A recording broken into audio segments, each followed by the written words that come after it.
The Bitcoin kidnapping situation in New York City is getting interesting. It appears that there are two detectives, one of whom served on Mayor Eric Adams' security detail, have been suspended or, well, put on modified assignment because they're involved with this 22-year-old Bitcoin millionaire that was kidnapped, tortured for several days. Now, one of the guys that was involved in this, it appears that he was on the security detail, and you're going to hear this in the news thing that I get. The Bitcoin millionaire drove him to this townhouse where all of the torture and kidnapping and all that stuff, it all happened in that one townhouse. I mean, it's New York City. You don't want to get too far out because it's kind of hard to get on the roads and all that. But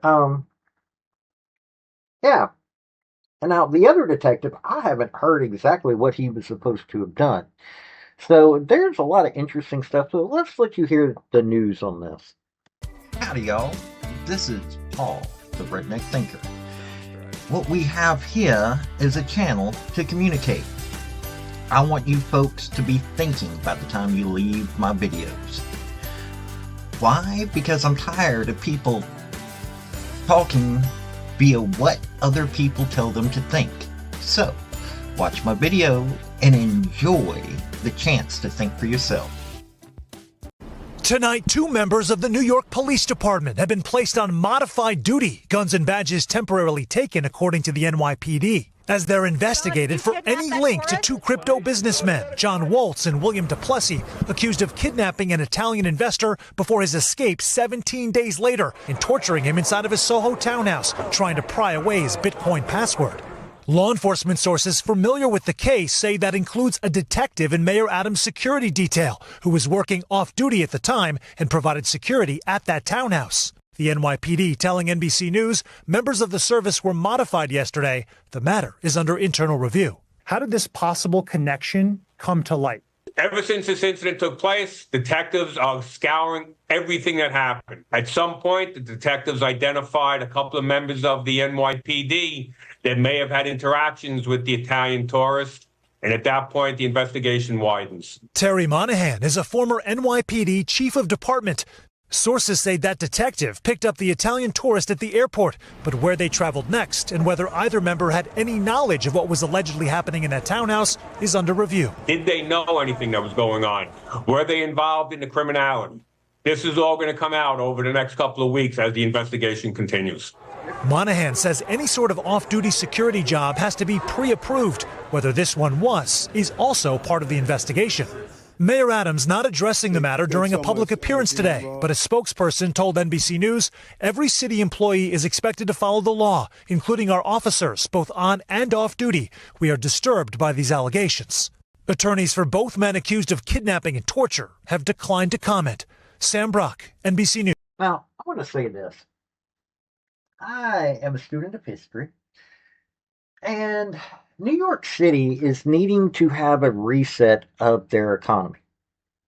Now, you may be thinking, well, what's that got to do with this case? Well, New York City police officers make a lot of money. By any stretch of the imagination, they make a lot of money, but it is so expensive in New York City to live that they can't afford to live. Then again, they're all around New York City. Like, you go to Connecticut, and you go to just outside New York City, like Long Island and everything, everything's so expensive. And so these cops are having to work to make the money to survive because what they're making may be pretty good money elsewhere, but in New York City, it's just barely making it. Especially if you have to live on, say, Manhattan. And the reason I bring this up is because it was because of crime that the prices were raised. And here's something for you to study. I study up on all sorts of history. I just did you a book review. You can go to my playlist that's on this channel. Go there. I've got book reviews.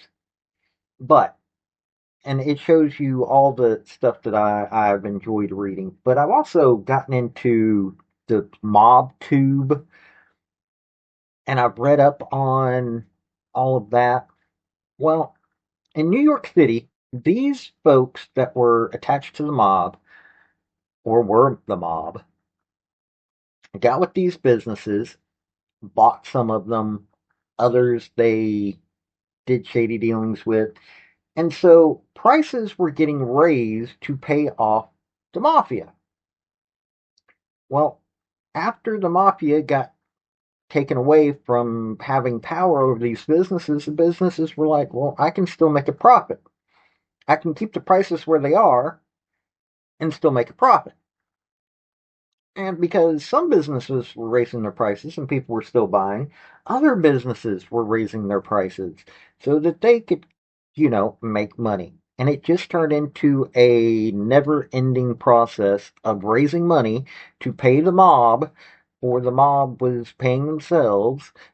And that's why everything's so expensive there, or one of the primary reasons. And these cops, and everybody else is in New York City, have to work so hard to make this money. And so this is what goes on, because at least one of these cops may have been just doing an outside job. Everything's going to come out in the wash. But I think it's interesting about all of this, and people need to pay attention to this.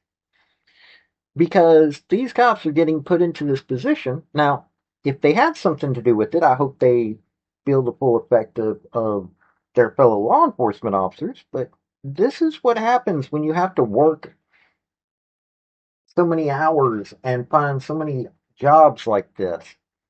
So, this has been Paul, the Redneck Thinker. I thought I'd just bring this to your attention. Y'all have a good day now. Bye. So, folks, that's the story that I wanted to bring you on this video. And I just wanted to say thank you again for coming by. Well, hit like, subscribe, comment, all that fun stuff if you don't mind. Help me out. So, y'all have a good day now. Bye.